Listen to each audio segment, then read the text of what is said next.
Hola, ¿qué tal? Muy buenas.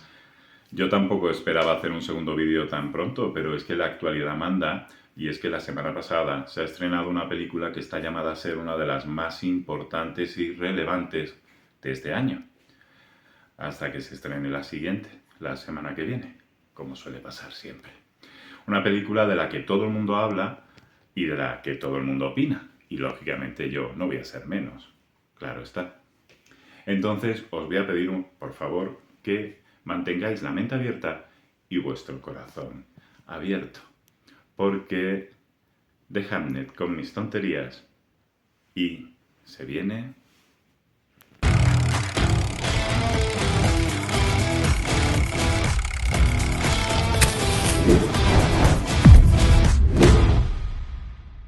Pues sí, vamos a hablar de Hamnet, película de Chloe Zhao, producida por Steven Spielberg, por Sam Mendes y por ella misma, que adapta la obra literaria de Maggie O'Farrell, que, por cierto...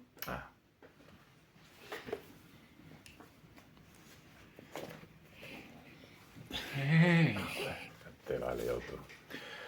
Por cierto, me leí hace algún tiempo en inglés y que es una adaptación poco diferente, bastante diferente a la película, aunque he de decir que se nota bastante también que la co-guionista es también la autora de este libro. Maggie O'Farrell también trabaja en ella. Después, si queréis, podemos comentar en qué difiere o no, pero no se trata de esto este vídeo. Tampoco voy a hablar de que es una película sobre el duelo, sobre la pérdida. Tampoco voy a comentar que es sobre la creación de la obra más conocida del bardo inmortal inglés. No, eso ya lo contarán otros, porque como os digo siempre, yo no tengo ni idea. Y yo lo que tengo en la cabeza es un pensamiento desde que vi la película que no me lo puedo quitar desde hace prácticamente una semana. Y es que sí, realmente la película va de la historia de Agnes o Anne Hathaway, que es la figura de la esposa de William Shakespeare, sobre su visión, en este caso, sobre su punto de vista de la pérdida de uno de sus hijos, Hamnet, y de cómo ese duelo, cómo todo ese tránsito, ¿no? Pues originó pues la creación de Hamlet. Vale. Bien, la película lo retrata de una forma diferente al libro, lo hace de forma cronológica y da eh, cierto, cierto balance al personaje de William Shakespeare que en el libro no lo da, y en el libro también lo retratan de una forma un poco más déspota casi. Es diferente, es bastante diferente. Y siempre me quedó la duda cuando anunciaron la adaptación de cómo lo iba a llevar a la pantalla, porque el tipo de cine que hace Chloe Zhao es bastante minimalista, es bastante poético, muy, muy de silencios, ¿no? Y en cambio el libro es bastante denso. Se recrea mucho en describirte estancias, acciones, momentos. Hay algunos pasajes de la película que en el libro, pues, o sea, en el libro son súper descriptivos y en la película no aparecen, por ejemplo. Pero lo consiguen. Y es que creo que, lógicamente, la película va de dualidades. Va de lo femenino, lo masculino, lo racional, lo pasional. Va de lo literario y de lo cinematográfico. Y creo que en eso funciona bastante bien. Vale, la idea de la que quiero hablaros no es esta. Me enrollo, ya sabéis. Creo que en el fondo lo que han hecho, y para que resulte lo más atractivo posible, es contar nuevamente, de forma encubierta y entrelazándolo lógicamente con el texto de Hamlet, el mito de Eurídice y Orfeo, que sí, que lo cuenta Hamlet en una escena preciosa al principio de la película, encuadrándolo, me encanta, lo arrincona en un plano, justo en la parte inferior derecha de la pantalla. Por cierto, vamos a hablar con... Bien, se me ha olvidado, porque si no hablamos con... No puedo hablar libremente, ¿verdad, Otto? Gracias. Pues eso, lo arrincona en un plano, dando a entender, pues, que es Orfeo, que William Shakespeare es Orfeo, literalmente, que él solamente se puede expresar con su arte, que en este caso es la palabra. Y cómo contando ese mito de Orfeo y Eurídice, poco a poco se va acercando en un juego de plano contra plano, diferentes alturas, y poco a poco se van acercando, pues consigue acercarse al personaje de Agnes. Después entraré un poco más en los parecidos entre cada uno, porque se nota bastante que quieren jugar a eso, tanto Farrell como Sao. Y os digo por qué. Se contaba de Orfeo, que era capaz de calmar a las bestias. ¿Recordáis la escena con el halcón? Vale. Y que era capaz de reunir a la población, a los hombres, para oírle, en su caso, tocar el arpa de Apolo.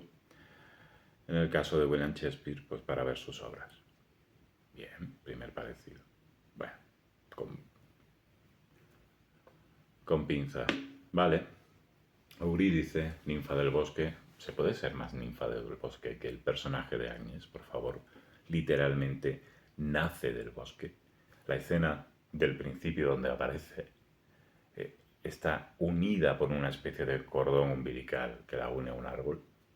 Es precioso ese plano.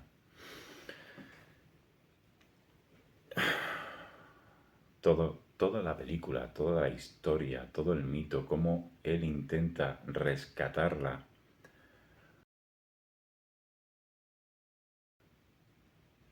del infierno que supone la pérdida del hijo, todo ese descenso al Hades,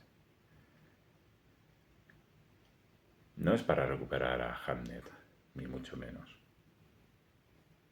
Es el viaje, ese descenso es la creación literaria. Aristeo, el que provoca la picadura, podría ser literalmente la peste, ese veneno que inocula, ese veneno que también aparece en la obra literaria de Hamlet, esa serpiente que pica a Eurídice, las abejas que también se asocian a Aristeo, que también aparece en la película. No sé. Hay muchas cosas, ¿no? La escena donde recita el ser o no ser la primera vez, el propio Will. ¿Puede haber algo más parecido a la laguna Estigia que el Támesis de noche? Oscuro, negro, solamente iluminado por la luna. La representación de toda la película básicamente es la dualidad, el ciclo vital entre la vida y la muerte. Algo que se ve en cómo se utilizan los mismos ángulos de cámara, los mismos encuadres, cómo se utilizan las mismas habitaciones en el parto de los mellizos y en la muerte de Hamlet. Literal, hasta en la misma composición de elementos se ve. En uno son las que ayudan en el parto y en el otro son los elementos que intentaba utilizar Agnes para salvar a su hijo. Como digo, esa dualidad, ese ciclo vital de vida y muerte que se asocia pues a Perséfone, que es al fin y al cabo a quien logra persuadir Orfeo para que vuelva, para que deje volver a Eurídice con él. O, por ejemplo, la constante reiteración del mírame durante toda la película, tanto en la escena de sexo, en la boda.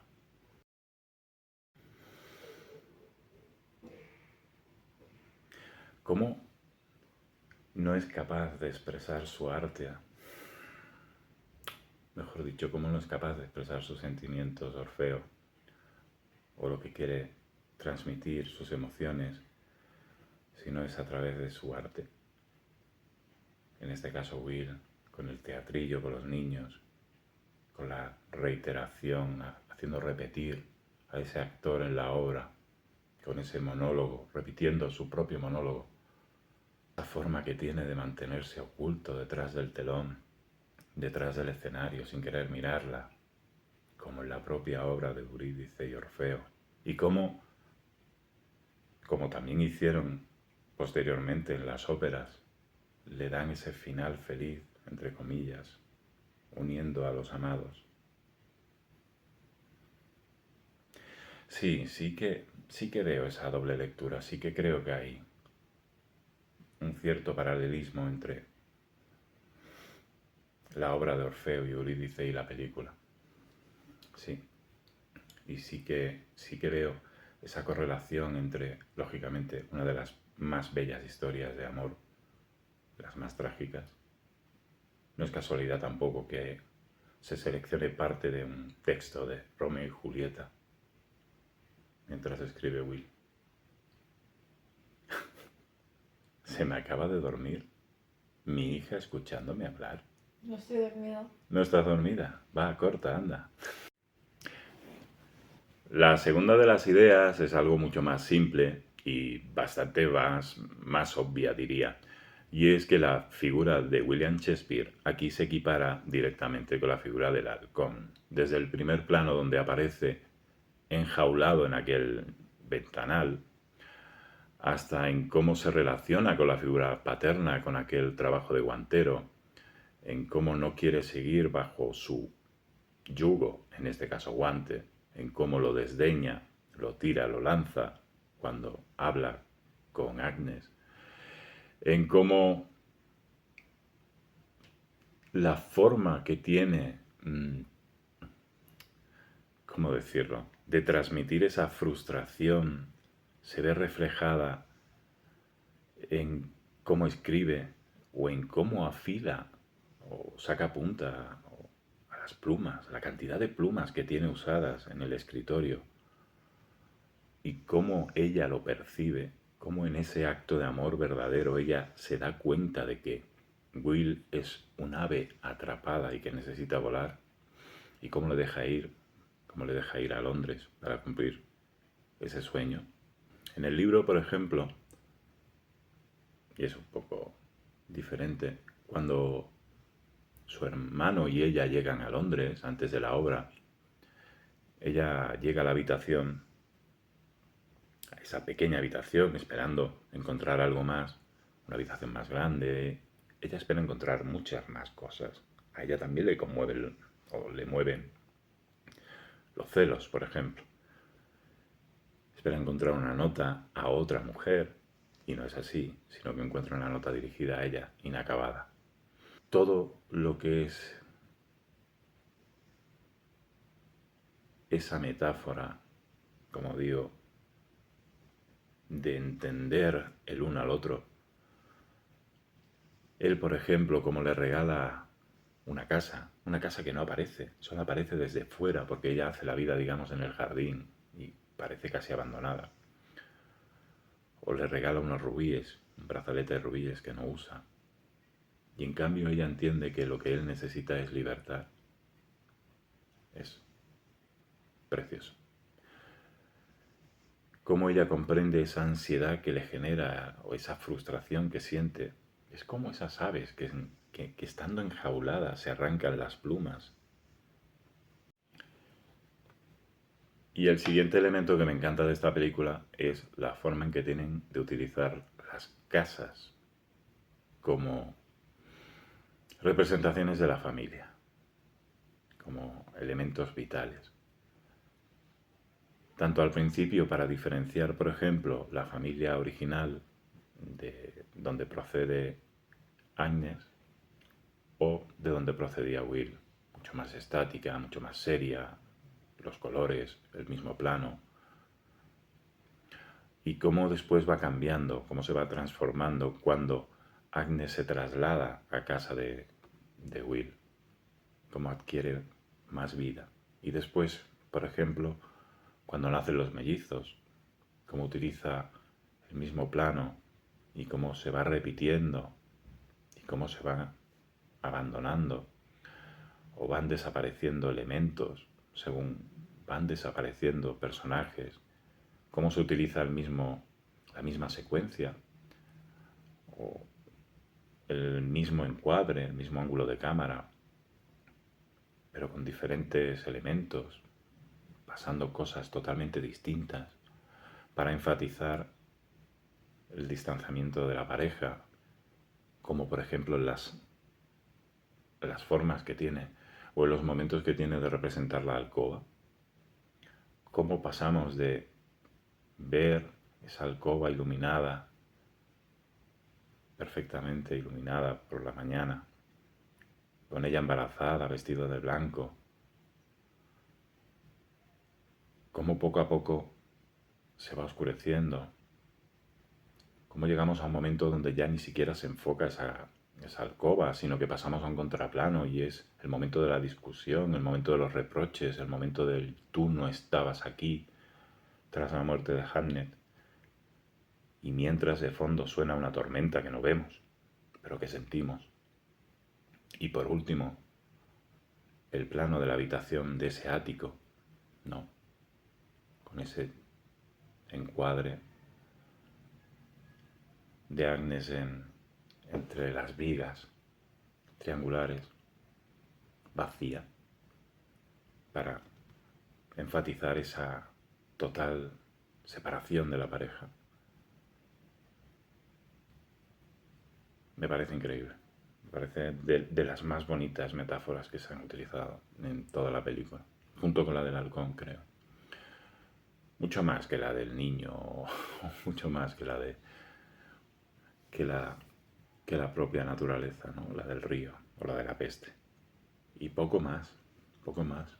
Hay mucha gente que sabe más que yo, que puede hablaros de muchas cosas más interesantes, como que utiliza por enésima vez Max Richter la música de la llegada, The Arrival, o yo qué sé, mira, a lo mejor no os habéis fijado, pero si queréis algo curioso, ¿os habéis dado cuenta que el reparto que aparece en el panfleto que le dan sobre la obra de Hamlet son los actores reales? ¿A qué no? Pues sí, es Noah Jupe el que aparece. Pues nada más. Algo así, cortito, al pie, rapidito, para no aburriros. Nos vemos en el siguiente vídeo.